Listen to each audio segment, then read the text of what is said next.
8, contention 1 is volatility. Steinberg 14 explains that safety net programs serve as automatic fiscal stabilizers that boost spending during economic downturns, reducing the severity of recessions. Prioritizing spending on welfare as an automatic stabilizer is key to reducing growth volatility. McKay 12 finds that if the automatic stabilizers were scaled back in size by 0.6% of GDP, the U.S. output would be about 7% more volatile. Volatility increases income inequality for 2 reasons, and the first is striking the most vulnerable. Karachi 6 explains that lower income people may be more vulnerable than the rich during recessions because they have lower levels of assets, and that makes them more difficult to protect against during adverse income and employment shocks. The second is convincing workers to take lower wages. Miller 15 explains that in economies that have high levels of volatility, laborers are often willing to accept lower wages in exchange for short-term job security, and for these reasons he finds that a 1% increase in market volatility leads to a 1.33% increase in income inequality. Contention 2 is redistribution. Means-tested welfare provides the most direct platform for income redistribution. There is no better way to reduce income inequality than to directly transfer income from the higher segments of the income bracket back to the poor. Callahan 13 explains that the government's role in directly redistributing wealth amounts to the biggest attack on inequality. There is nothing more redistributive, and for this reason, OECD 08 finds that for every 1 percentage point increase in public cash transfers in the US, market-based inequality is reduced by 0.434 percentage points. Contention 3 is human capital. Means-tested welfare reduces human capital disparities in 3 ways, and the first is by keeping kids in school.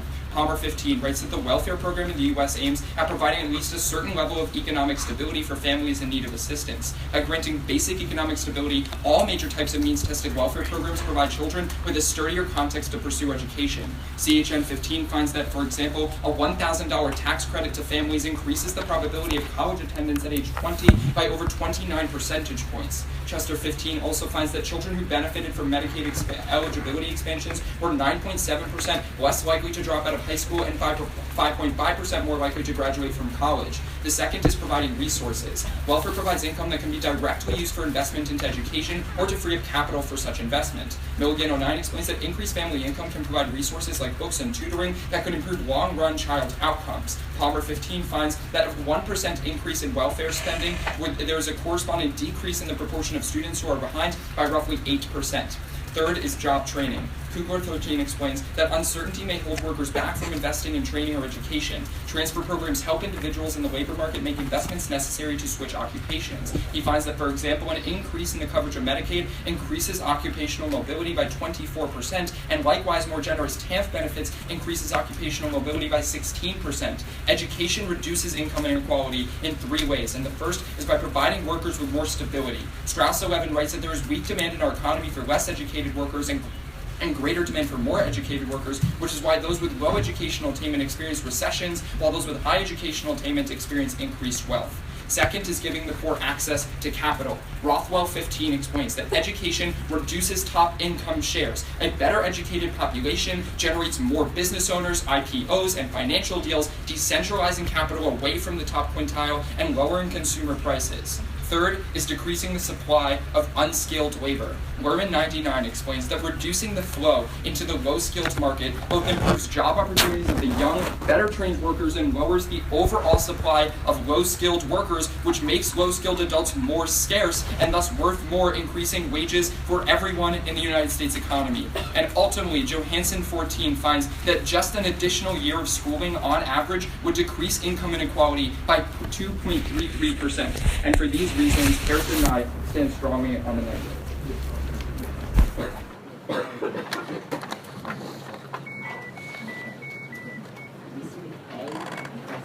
It's all the case, right? Yeah. There's like a large graph in the last one. Sure. Whitman, just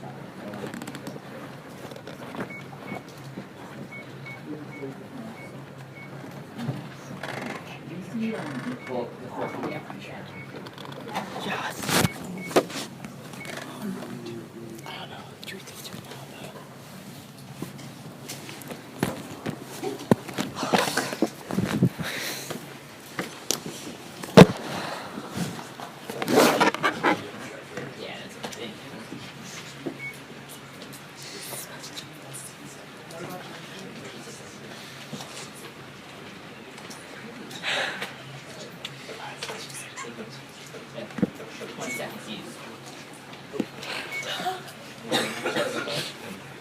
CHM.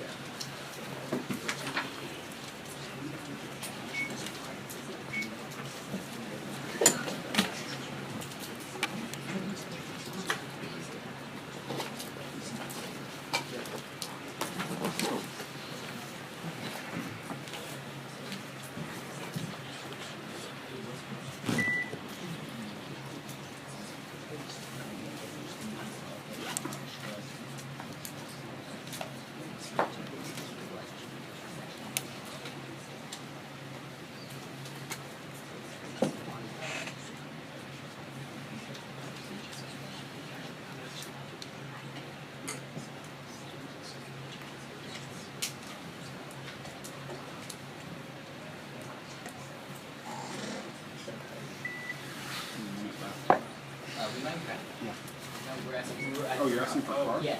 Oh, wait, which one is the CHN. Oh, CHN. Oh, sorry. Sorry. Do you need the full PDF of that too? Okay. No, that's okay. Sorry about that. Yes. Okay. You wanted the full PDF? Yeah. Perfect. I'll do it.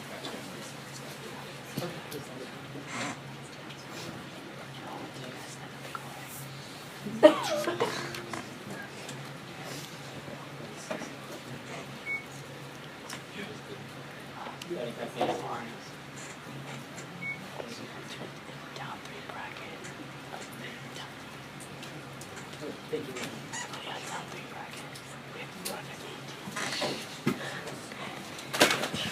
So I've got you at about a minute and a half left. Yeah. This is years of baseball. So my computer just blacked out, so give me a second here. I don't know what the is going on with it. Is this thing locked in? Very difficult. If this computer keeps crap like I think it just did, you might be having me judge this sans flow. Give me a second. I just gave you the login screen. It'll be advantageous.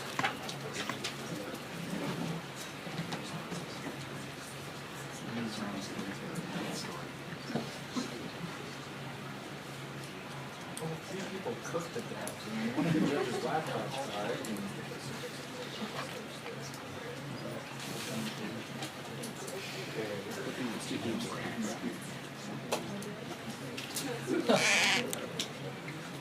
I mean, at least it's happening. Two teams are really expected this thing.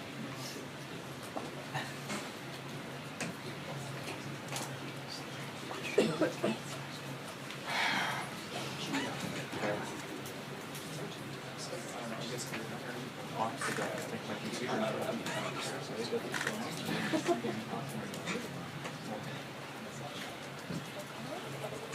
We'll see.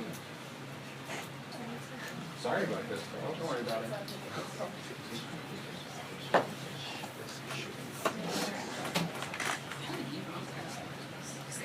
Oh, I held it.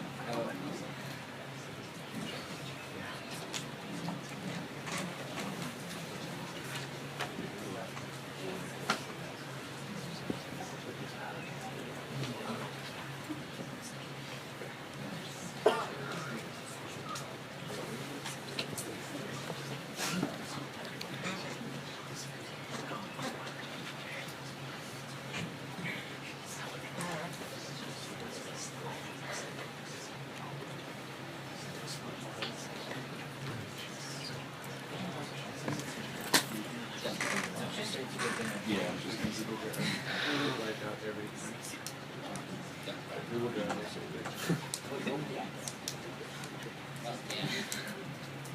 Yeah, we don't have to get this one up. Yeah, so in reality, there's probably not a whole lot, reason why not. So, just for once. Right. You want a Band-Aid? Oh no, yeah, your computer's what? Hey, it's not a real sport you beat, so. No one have a Band-Aid? This is it. Yeah, speaking of sports.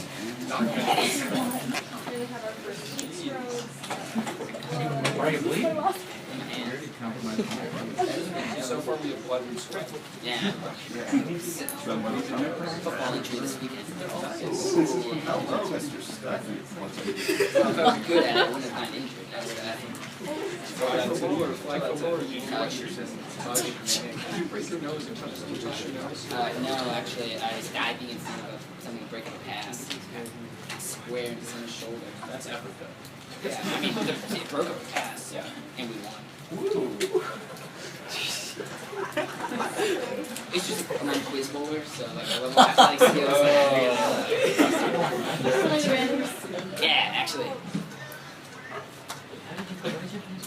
I'm playing blood, sweat, and tears. Come on.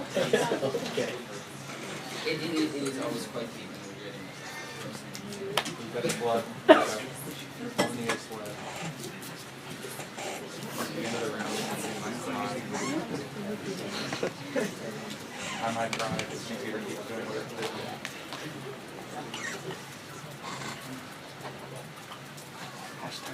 Hopefully it tries.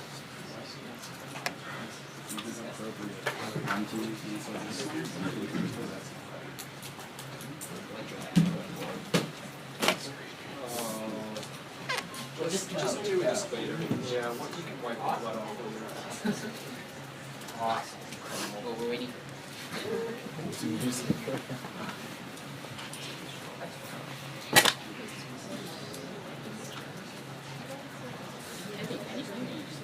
Oh no, see the thing with Harrison is he uses his index fingers to type stuff. So it sounds like he's always typing super fast, but he never really is.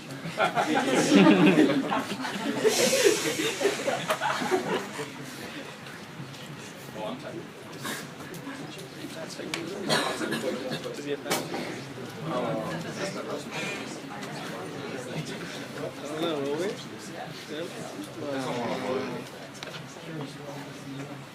I'm sorry I asked. And what? Yeah, that's a damn good idea.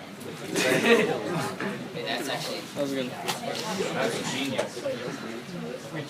Everything else was so like a god awful idea. Google Drive, did you title it? I don't know. It shouldn't matter.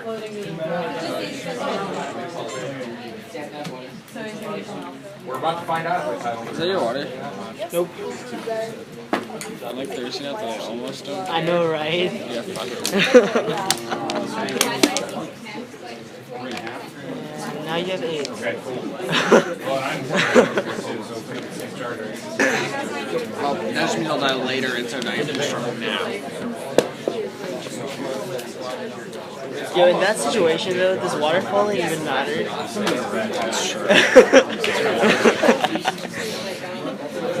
Jesus, what is this round? I'm so happy I don't know.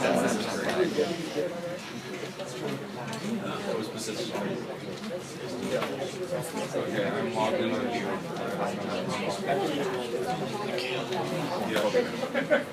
I can start responding. That would be really weird. I'll send you up.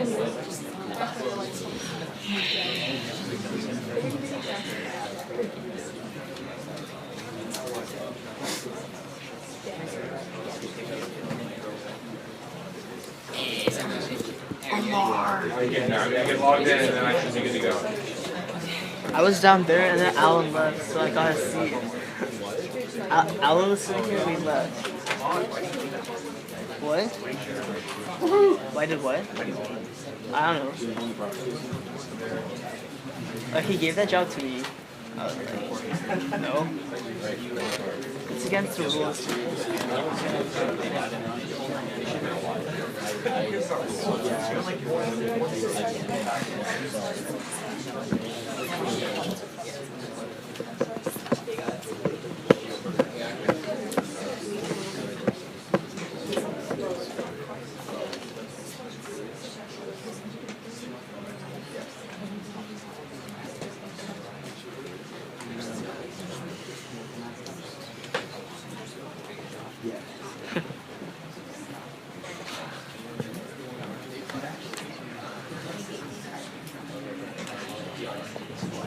Oh, that was great.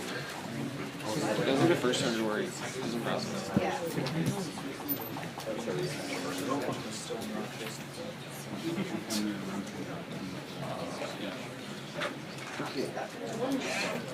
Fingers crossed. And then this file, see if it goes what it should. Can we leave at a certain point if it's just like Totally did. in like 5 or 10 minutes? This is done. Give me just one more second. It's not worth it. Oh, now he's. It's like after Casey goes out again, I'm done. Everybody leaves. Oh, I got it. No, you can go to the 0 settings. Oh, yeah. Okay, so now go to the block.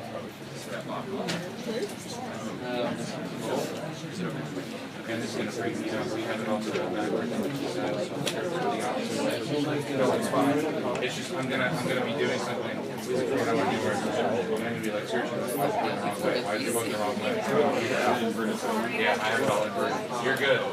I appreciate your help. Thank you. I'm sure they appreciate your help. Alright, I am good. Other foot. All's well. Oh, right, you're right. Sorry about that. It's all good. Right. Sam and I affirm our first contention is it's not just Flint. In 2013, the American Society of Civil Engineers gave America a D+ rating for our water infrastructure thanks to a combination of 240,000 annual water main breaks and frequent lead contamination. Stony Brook professor Chris Sellers estimates that 6 million miles of lead pipe are carrying water to millions of residents, highly likely poisoning them. The crisis is getting worse, as ASPC's David Rodman reports. If we don't address the problem now, crises like Flint's, which disproportionately harm poor minority residents, will pop up all over the country. Solvency isn't too difficult. The New York Times' Michael Wines estimates that replacing lead pipes throughout the country will cost between $17 and $50 billion, would have the massive effect of, according to the Water Design Build Council, of adding 1.9 million jobs and $250 billion in economic benefit. In the long term, the American Society of Civil Engineers found that preventing lead poisoning, a modest increase in investment, would prevent 700,000 job losses and avoid personal income losses of over $500 billion. Our second contention is about transportation access. Danielle Kurtzleben of Vox explains in 2015, improving transportation's infrastructure is a way of making communities less isolated and breaking down some of the barriers to stratified neighborhoods. Transportation access is incredibly important to reducing inequality. Harvard's Raj Chetty writes in 2015, commuting time has emerged as the single strongest factor in the odds of escaping poverty. The longer an average commute in a given county, the worse the chances of low-income families there moving up the ladder. Wired's Jason Kambitsis furthers, Americans in the lowest 20% income bracket spend roughly 42% of their annual income on transportation. As a result, Linda Bailey of ICF International finds that improving public transportation in the U.S. would save the average household over $6,000 a year. Public transport is also key to job access. For example, Kambitsis finds 60% of jobs suitable for welfare-to-work participants are not accessible by public transportation in the status quo. Harvard's Rosabeth Cantor writes, access to just about anything associated with upward mobility and economic progress, jobs, quality food, healthcare, and schooling, relies on the ability to get around in an efficient way and for an affordable price. As a result, she writes, quote, without really good public transportation, it is very difficult to deal with inequality. Better public transportation also solves back some of the harms of gentrification. Ben Nadler of GRIST explains, gentrification is a problem because people need to live near jobs, so when jobs are being created, housing demand in the area rises and thus prices rise. With better public transportation, people A, can live farther away from their jobs and still have access to them, thus decreasing price increases, and B, spur the creation of new housing, increasing supply and reducing costs, thus getting people the benefits of better services without the costs of gentrification. Our third contention is about the welfare trap. Welfare leads to decreased economic mobility for 4 reasons. First is by decreasing wages. According to Patrice Hill of the Washington Times, welfare acts as a subsidy to low-wage employers like Walmart, who can get away with the productivity advantages of a $10 an hour worker, but by paying them far less. This decreases wages not only by A, reducing the benefit to employers of raising wages further, but also because B, subsidizing starvation wage companies allows them to expand at the expense of more generous companies. ANU's Andrew Lay thus concludes, a 10% increase in AITC generosity decreases wages by 5%. Second is by decreasing education. Amanda Freeman of The Atlantic explains, for those who rely on public assistance, attending college means they lose access to child care vouchers and cash assistance thanks to work requirements. As a result, Bentley's Donald Lee found that welfare reform decreased the probability of college enrollment and high school graduation among adult women by at least 20%. Third is by decreasing work yields. While the law requires that one be working, there's a strong incentive to seek higher paying jobs. Chris Edwards of Cato says 75% of EITC recipients are in a situation such that the more they earn, the fewer benefits they get. As a result, Michael Schuyler of the Tax Foundation finds eliminating the EITC would add 274,000 job equivalents, and Hilary Holmes of UC Berkeley estimates that receiving food stamps reduces income by $2,400. Fourth and finally is weakening unions. James Bennett of GMU explains one of the most powerful reasons for the decline in unions in the late 20th century is that government-run social welfare provides the benefits formerly granted almost exclusively to union members, decreasing the incentive to join a union. This matters because according to Ohio State's David Jacobs, unions, by lobbying for pro-poor policies like the minimum wage, some of those powerful forces to oppose inequality and actually benefit wages for all workers. Thus we affirm. We're going to take a teeny bit.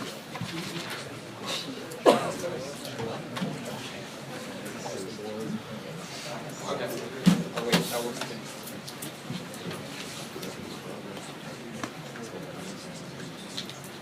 Okay. I have 15 seconds. I'm going to need water. This might be a frequent occurrence.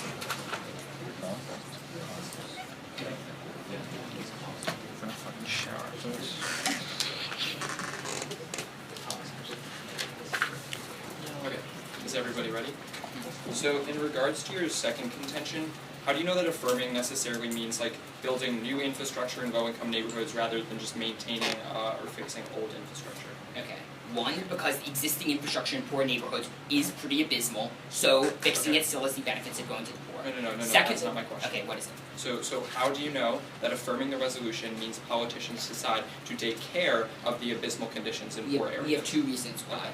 One is because when you affirm, you're creating infrastructure to alleviate income inequality, so it has to be going to poor areas. That's the resolution. Secondly, we'd argue that in the status quo, they're having policies that do towards it, unlike the historical policies which went towards suburban sprawl. So you can literally just like fiat that the federal government's policies work to reduce income inequality. Not that they work, but that they are policies designed to reduce inequality, yes. You can argue that if they did it so that they would fail, but we do get to fiat that they are policies to reduce income inequality. And to answer the second part of that question, how do you know that it's necessarily new infrastructure rather than maintaining old infrastructure, which would arguably also decrease costs for the poor? Well, that maintaining old infrastructure, if it's collapsing, would still be a marginal improvement. Secondly, we'd argue that having new infrastructure because a ton of your offense comes from things like job access and how the commute time is too long, right? Yes. But fixing potholes in the road doesn't necessarily make the commute time shorter always. Have you ever driven on a potholed road? I mean, traffic is significantly worse. I've blown out an axle on that.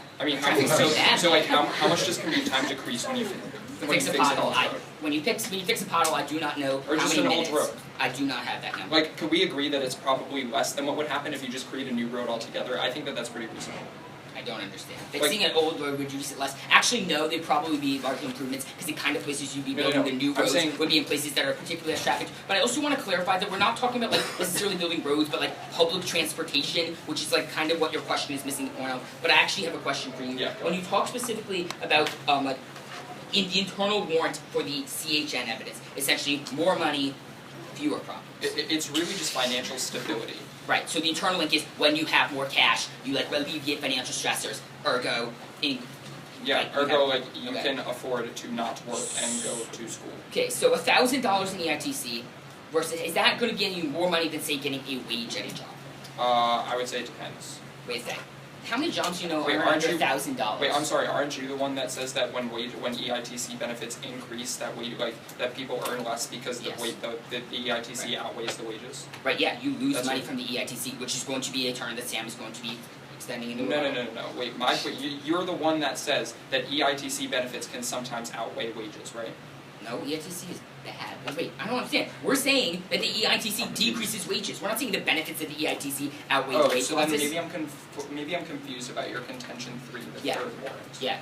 The third warrant about the work disincentive. There is at least less of an incentive to pursue higher paying jobs. Okay. As a result, there is a net loss of income. Alright, I'll take that. Starting.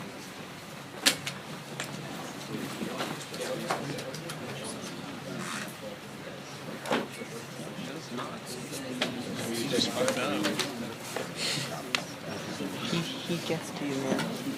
The heat gets to you. Do 8 times? Did you do 8 times? Yeah.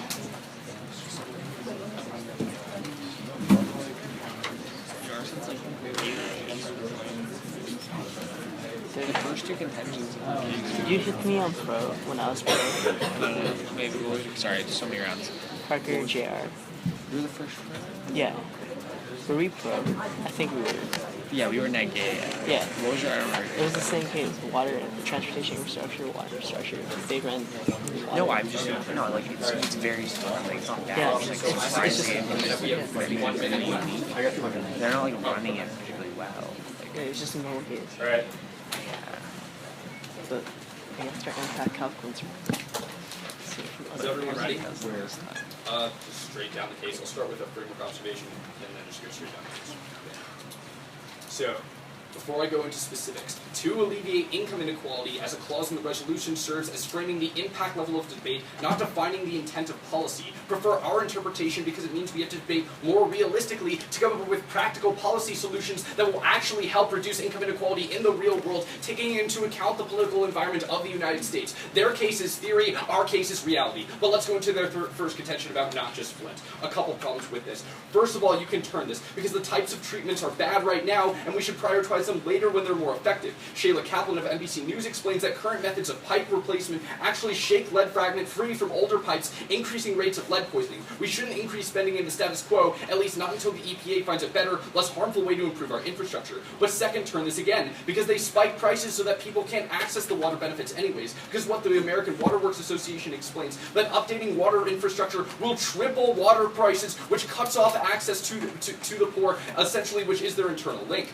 But third, prioritizing is uniquely bad because a pace faster than our current efforts would cause costs to be transfers on to consumers. Because what Matthew Dolan of the Detroit Free Press explains is that quickly increasing water infrastructure spending would force companies to pass the cost on to consumers. However, not prioritizing infrastructure and slowly increasing spending would reduce the shock of increased prices for consumers. But fourth, even if you buy all of that, they tell you that this would only cost $17 to $50 billion on a resources level that's no reason to prioritize over welfare, which needs trillions of dollars in order for people to see benefits on the larger scale.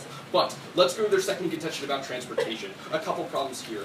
First of all, before I go into the specific warrants, they don't take into account two things. First, transportation projects are specifically influenced by special interest lobbying, according to Robert Kroll of the Mercatus Center, which moves the actual outcome away from the ideal.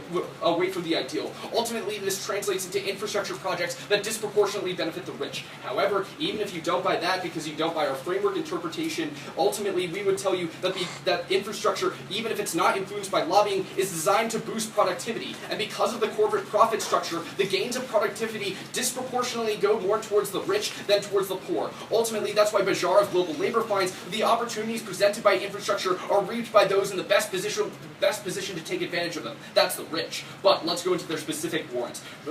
They tell you essentially that they're solving back for isolation. But first, Tamara Brookings explains that the poor already have access to more metro stations than the rich. They're not isolated in terms of physical infrastructure. In fact, secondly, you could turn this argument against them, because Chetty, their own author, doesn't argue that we need to make it easier for people to move. He argues that we need to physically move them into better neighborhoods, which is why he's working with the HUD on housing voucher programs to move people into better neighborhoods. But third, and that's a means-tested welfare program, so we link it better than they do.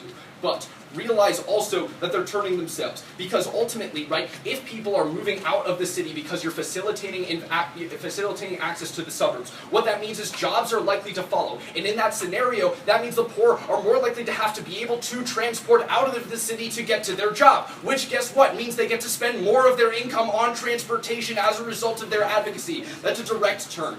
But even if you don't buy that, means-tested welfare programs have a potential to reduce costs more than they do, because ultimately what Kirk Johnson of the New York Times explains is that Seattle is running a means-tested project to directly subsidize transportation that's cutting fares by 50%, and the inherency there is that it's spreading through other counties throughout the United States. Let's go to the third contention about welfare. First, they tell you it decreases wages. I would tell you that corporations can't decrease wages of the lowest incomes significantly more than welfare can increase. Then they tell you that work requirements decrease education, but this doesn't make any sense, because anyone who would take a job and welfare over education probably couldn't afford education in the first place. In fact, the only net effect is what Miller tells you, which is that we give the poor people's children a better chance by incentivizing labor demand, which is why he finds that these reforms actually reduce the income gap by 20%. But then they tell you that there's traps, but ultimately welfare benefits are subsistence level, and unions don't really have an effect.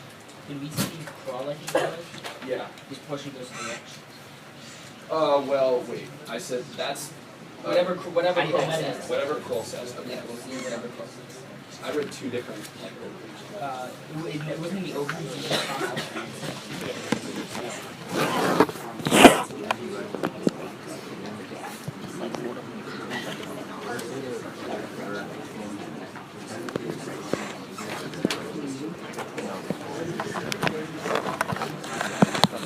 That was what the case was. They had two kind of fake conventions. And they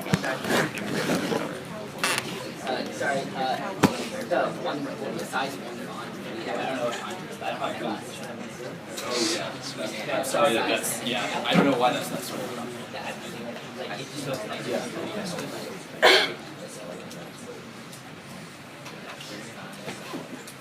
Six. I also zoomed in 227. Thank you. Start with.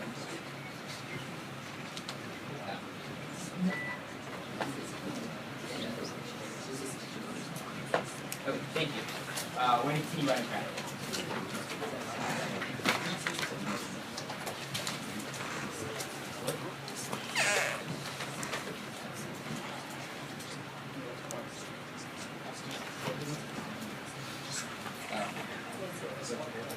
That's good.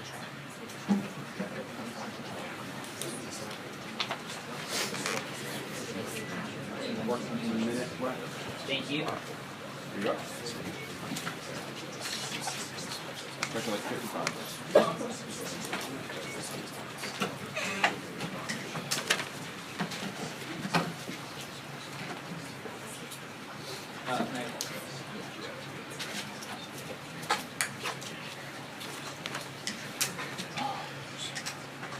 So the way it's going to go is it's going to be on their case first. So often their case first, and then going down our case. Okay. Anything on the top of theirs? No. Okay. Ready? I'm sorry. Where were you going? Down their case first, and then defending their Okay, case. their case surface. All right, cool. Okay.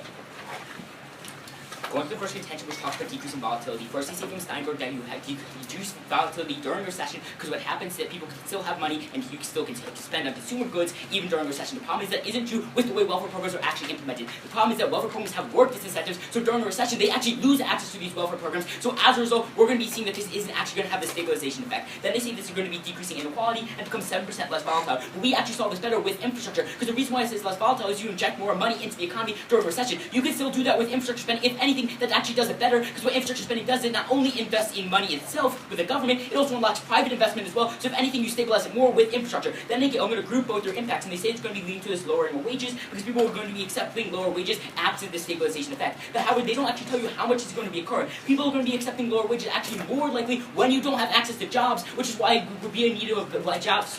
Why we need to be prioritizing creating jobs first. Let's now move on to the next attention, which talks about redistribution. First off, here, in order to get access to this redistribution, they can't just fiat the idea of the welfare increases. They also need to fiat this idea that progressive taxation is going to be funding this welfare increases. They can't fiat it, so they don't get to link into redistribution. But second off, we know it's not going to be coming from progressive taxation. The reason comes from Kathy Martin of Vox, who explains that there's actually an inverse relationship between the amount of progressivity of the tax code and the total amount of redistribution. Because you can't actually fund massive welfare programs, especially means-tested welfare programs, by only targeting the very rich. They can evade it. They can use tax havens in the Cayman Islands. It doesn't work, so there's actually an inverse relationship. This redistribution argument doesn't actually hold. Then they say the 1% increase in cash transfers would be reducing inequality, but we actually solve this problem better. The reason for this comes from the Bailey analysis in our study attention, which is 100% dropped by our opponents, who explains that for public transit, it saves the average family $6,000 every single year, which means if they think just straight up cash is a good thing, we actually solve that problem better. We should be winning under our opponent's own logic. Let's move on to the next attention, which talks about human capital, basically this investments in education. We're going to be outweighing education because job creation is going to outweigh. The reason for this is that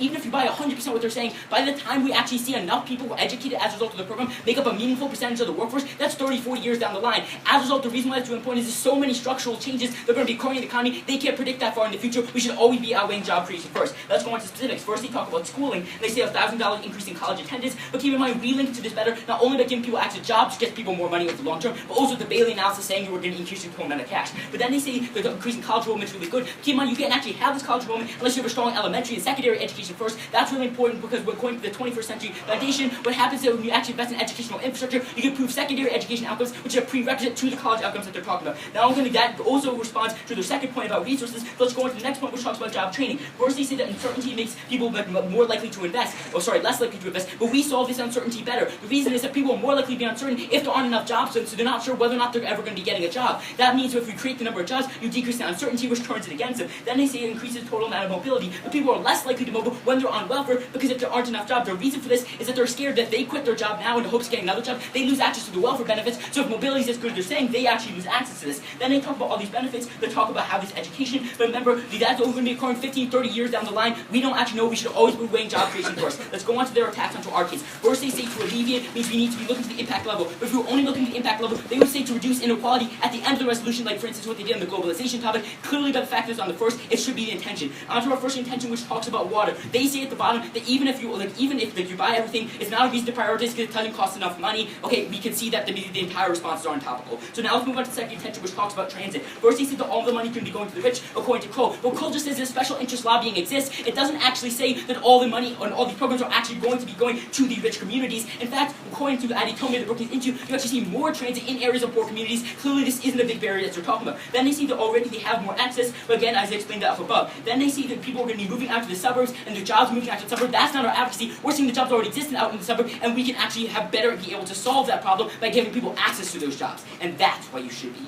afraid. Thank you.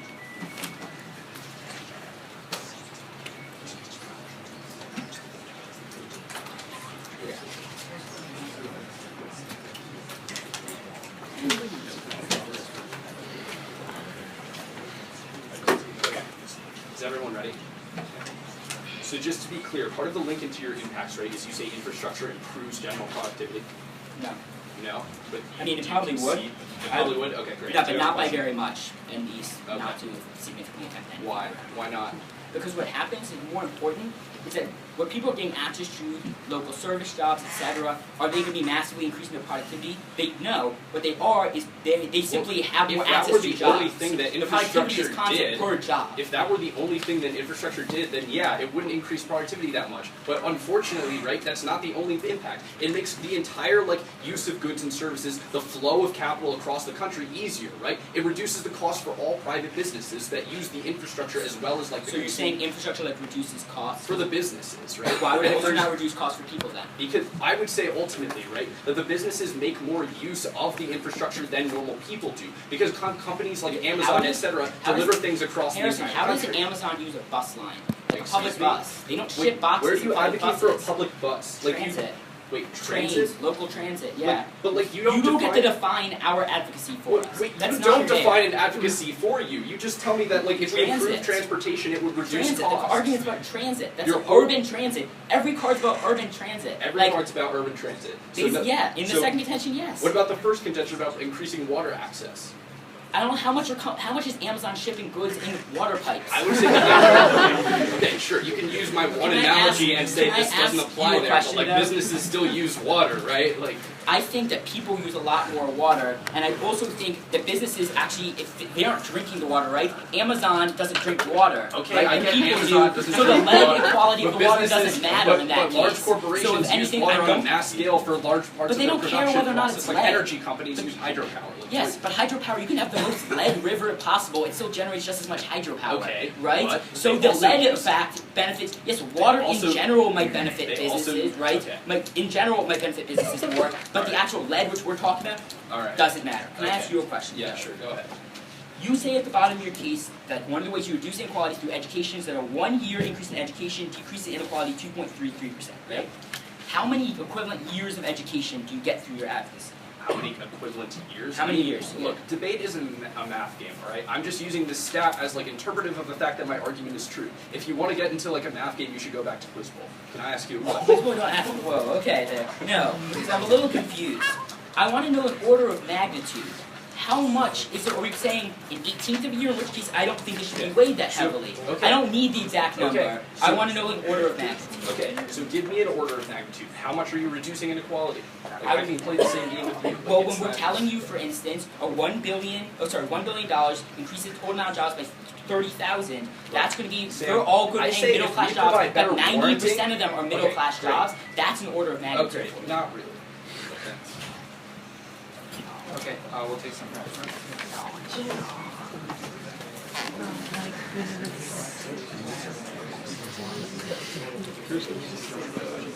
So sad.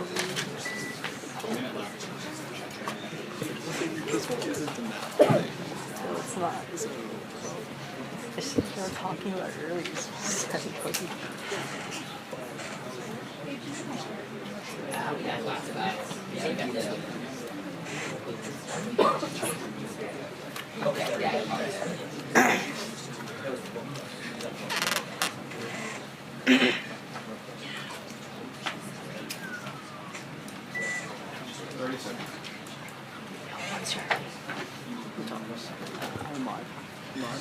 How much left?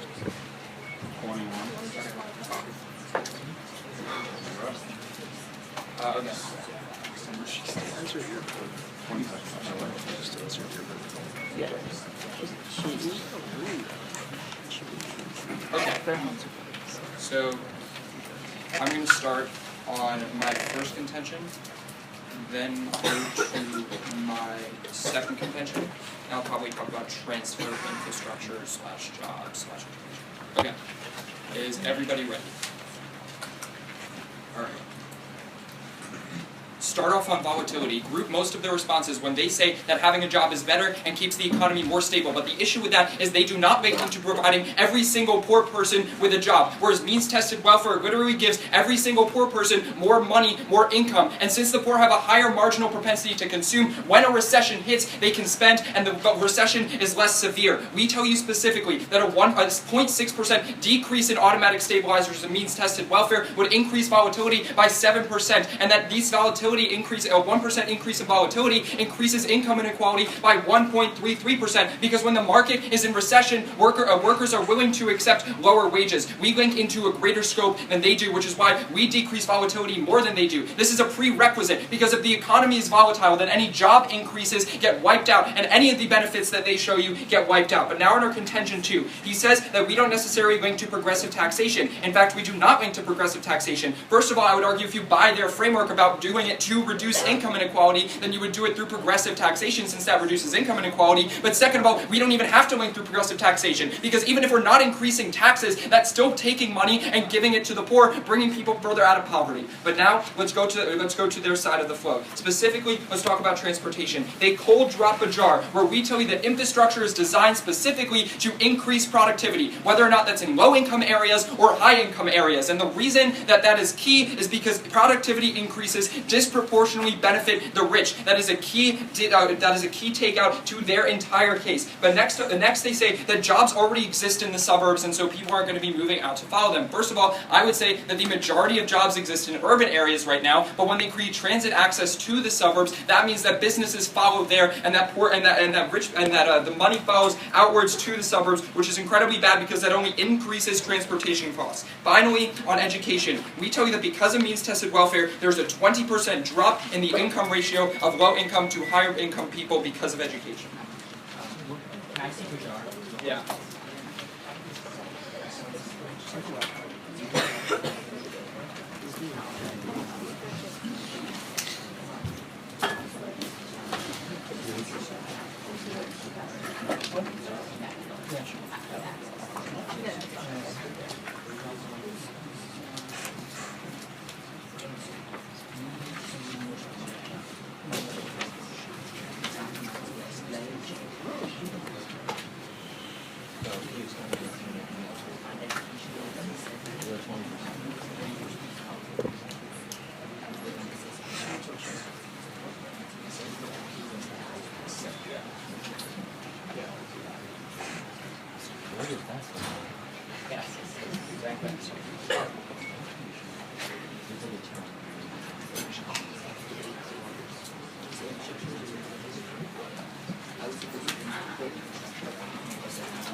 Off to remember about, I'm going up, not starting our third contention, going to second contention, going on to there for them. Darren, ready?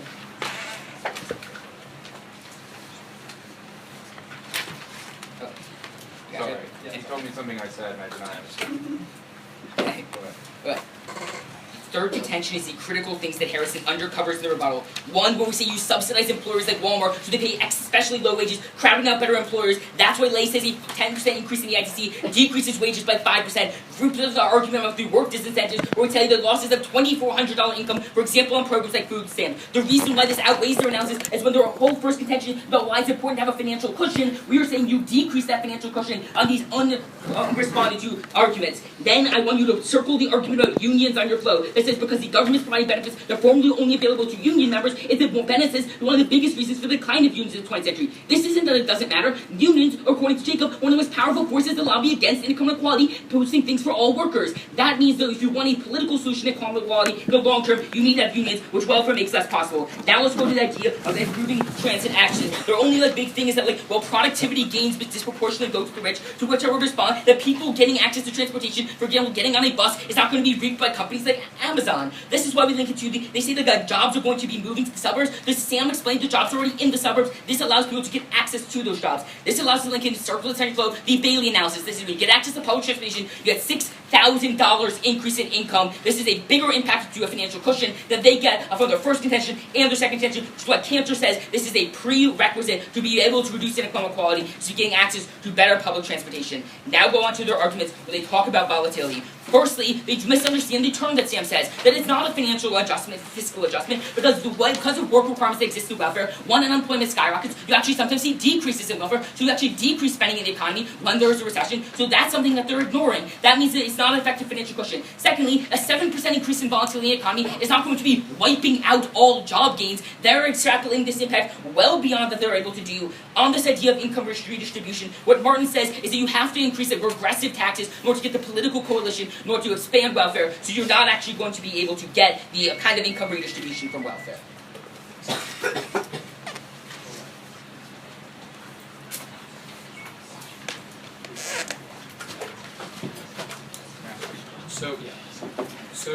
Hold on. Am I correct that generally in recessions the government tends to spend more on means-tested welfare? Certainly in places they don't, because when there's an increase But in on unemployment, net. you don't. I'd actually increase. I would say actually increase infrastructure more. For example, the stimulus bill. You remember that? Wait, that's not my question. Yeah. Because I'm talking specifically about your turn to our first So contention. In general, I'm correct, right? How That much when does- the government is in recession, means-tested welfare spending Not, increases, right? how much would it increase? I'm not necessarily sure. It depends on whether or not you negate the resolution by spending more on Well, right means-tested now, welfare. I'm saying, in general, our argument is that because of work requirements, you need a job in order to get access to I welfare. get that. You dispute this. Right? You say, well, actually, the welfare is the cushion. It's your burden as the person reading the argument to tell us that welfare spending actually increases. Well, no. I'm just saying, it is a fact that How during much? recessions, welfare spending increases on Does net. it? According to whom? I mean, yeah, I guess we're allowed to use internet during the TOC. I can find it for you right Well, now. I mean, you can't introduce new But- evidence because it is. Well, I during kind the of crossfire. just misunderstood your term.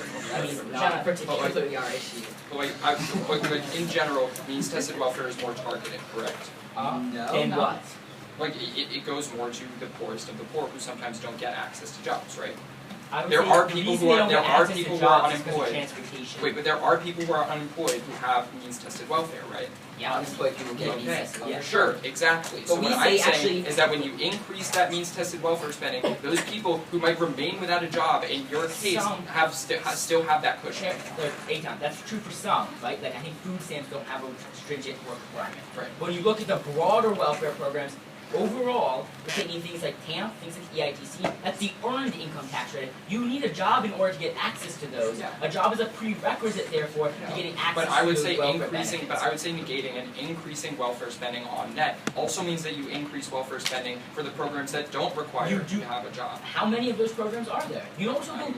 I'm not I mean, not can sure, you name but which programs are there besides food stamps? I'm not 100%. There were 80 welfare programs. So I you feel feel, like they're. so besides food stamps, which one of those 80 are like that? I would say job training programs often don't Job require you training to have a programs job. is not welfare though. It is means tested to I a mean, certain extent, but it's not That's just welfare. okay. Because welfare specifically refers to cash or cash-like benefits. So I it's mean, not about I guess it's just like Can we ask you a representative. question, I'm not sure how much that matters. Yeah, go ahead. Okay, so I'd like to ask you about something, education. I'm not sure how much you're going for because you extended like the last second in your rebuttal. In your I'm probably not gonna go for it. Okay, never mind We'll then. find out in a Okay, so do you mind if I ask you another Yeah, go question? ahead. Okay, thanks. So I'd like to ask you about some of your responses you give, okay? So you tell us that the jobs are going to be following the transit. Why is that? Okay, you tell me that more people are more likely to deconcentrate and move out of the city as a result of this transit. No, I don't believe ever saying that. You say they stay in where they live and now can get access to where jobs are if those aren't the same location. 20 seconds. Okay.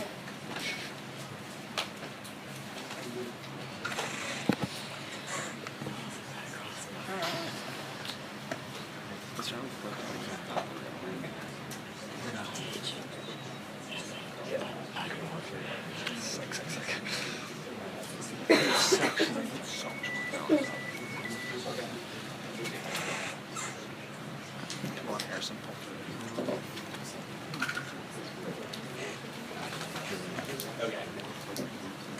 So I'm going to start on wages, then I'm going to redistribution, then I'm going to transportation, and then I'll end on volatility.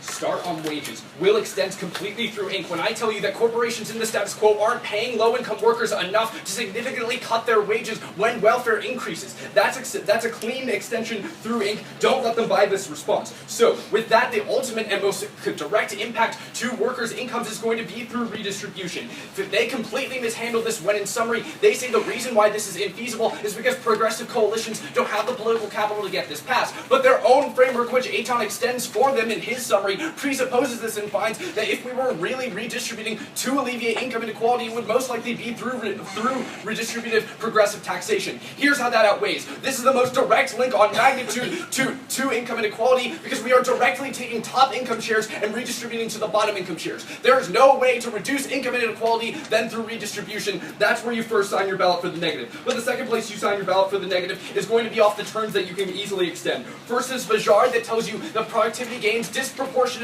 go to the rich when you put infrastructure in place. Ultimately, that means that no matter what infrastructure we build, it's only going to serve to increase top income share. But even if you don't buy that, we tell you that more people have more access to moving out of the city into suburban areas. And what that essentially means is now, even if there is transit, people have to use transit more in order to get access to all of the jobs and benefits that are moving out to the suburbs. But even if you don't buy that, let's go to the final place we win the round, which is going to be off volatility. They say a couple things in response to this. First, they tell you that many welfare programs have work requirements, but they don't give you a quantification of this. We tell you that other welfare programs, like food stamps, etc., don't have these work requirements. There's no way for you to weigh their response on magnitude. We tell you that ultimately, when you cut back on welfare, or when you increase welfare, that increases the demand shock that's created in the wake of a recession. That essentially acts as a springboard for creating more benefit to offset any kind of macroeconomic volatility. And that leads to a 7% increase for every 1.6% increase. And that's just not limited to the 7% increase. That's reducing volatility for each dollar of welfare that we spend. And ultimately, that's an irreversible impact because jobs are reversible, recessions are not.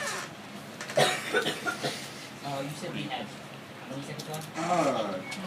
40. 40? Yeah, 40.